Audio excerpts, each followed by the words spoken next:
আজকের ভিডিওটা অনেকের কাছে খারাপ লাগবে, আবার অনেকের কাছে ভালো লাগবে।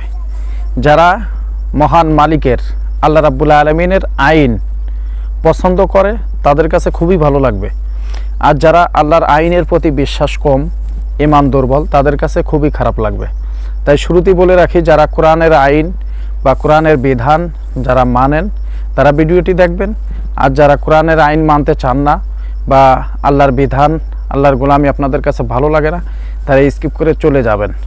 আজকে কথা বলবো যে এখানে স্ক্রিনে একটা ভিডিও দিলাম, দেখতে পাচ্ছেন, এটা কি পুরুষ না মহিলা, নাকি এটা হিজলা?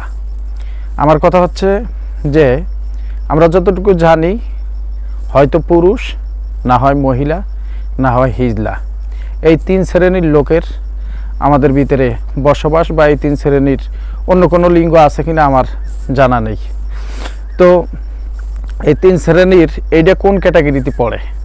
এটা কি মেয়ে না ছেলে? দেখেন, একটু ভাইরাল হওয়ার জন্য আপনারা যারা এইরকম করতেছেন যে নারী হয়ে পুরুষের ভান ধরতেছেন বা পুরুষ হয়ে মহিলাদের গেট আপ নিতেছেন, অনেকে দেখতে পাচ্ছি এই অনলাইনে এসে অনেক পুরুষ ভাই আমার দেখি তাদের চুল এরকম বড় টড়ো করে আকার আকৃতিতে দেখা যায় মহিলা মহিলা ভাব, মহিলা মহিলা ভাব। একজন টিকটকার তো আছেই, আপনারা জানেন যে সে সবসময় পুরুষ, কিন্তু সে সবসময় মহিলাদের পোশাক পরে টিকটক করে বা ফেসবুকেও তার ভিডিও পাই। এই যে ভাই, যদিও ফানি ভিডিও করেন, কিন্তু এটা কিন্তু আল্লাহর গজব। যদিও ফানি ভিডিও করেন মানুষকে বিনোদন দেওয়ার জন্য, এটা কিন্তু ঠিক না। হাসর ময়দানে এর জন্য আপনাকে জবাবদিহিতা করতে হবে। এই যে ভিডিওটা, এই ভিডিওর বিষয়ে আপনাদের সুন্দর মতামতগুলো অবশ্যই কমেন্ট করে জানাবেন। এটা কি ছেলে না মেয়ে?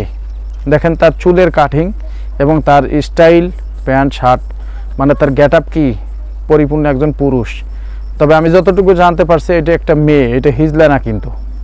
তাহলে মেয়ে হয়ে এই রকম ভান ধরলে এটা কিয়ামতের আলামত।